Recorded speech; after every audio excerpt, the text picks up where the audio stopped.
Okay, so let's quickly look at everything that's coming here. So this is like... This is actually a pretty godly patch for last Epoch here. So it covers all of the quality of life and the new stuff coming in the next season. So the changes to the blessings. So now you'd have to, before you had to switch it out, now you have a little bank for it, kind of like the Codex of Power. So the nice thing about it down here is where they talk about alts. So if you beat a timeline, the way I understand it, if you beat a timeline with your first character, then you get the blessing, let's say at 70%. If you beat it again and you get whatever, 78%, it's going to level it up, obviously.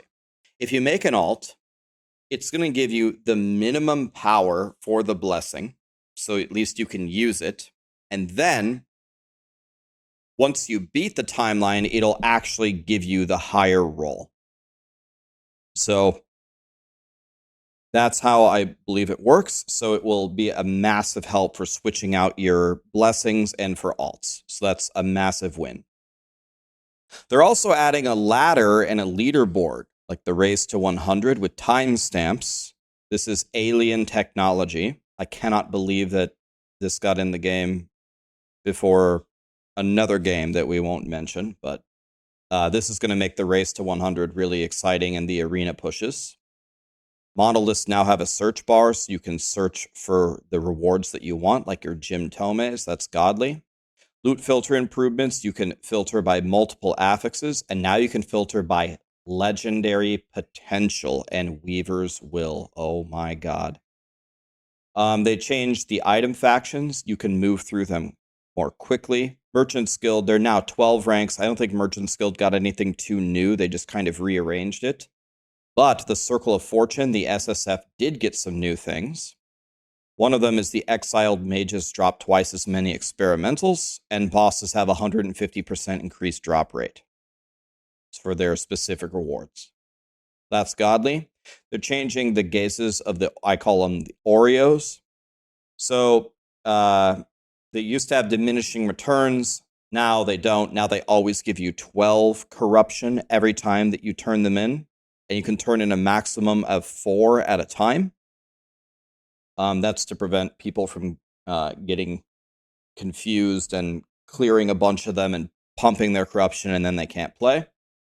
But to compensate for what seems like a nerf, but it's not a nerf, actually, you'll be able to climb corruption faster.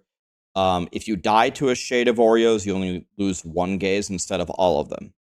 So all of this should make it feel a lot better. And then they said later on there's a bunch of patch notes coming out. They're going to make a ton of class changes. They're making channeling skills better for if you're stacking mana regeneration. There's a ton of skills that they're buffing. Like they said, Disintegrate in the patch notes has 25 different changes. It's going to be a huge buff. The base damage goes from 15 to 24, and the damage effectiveness has a massive buff as well. And then finally, so there's going to be a million skill changes. And then finally, down here, they have a massive change to Ward. And the best way, they have all the math here, but the best way to look at it is the graph. Ward up to 4,000 will be easier to hold on to. But beyond 4,000, they're going to decay it way faster because Ward was completely broken, which is a good change.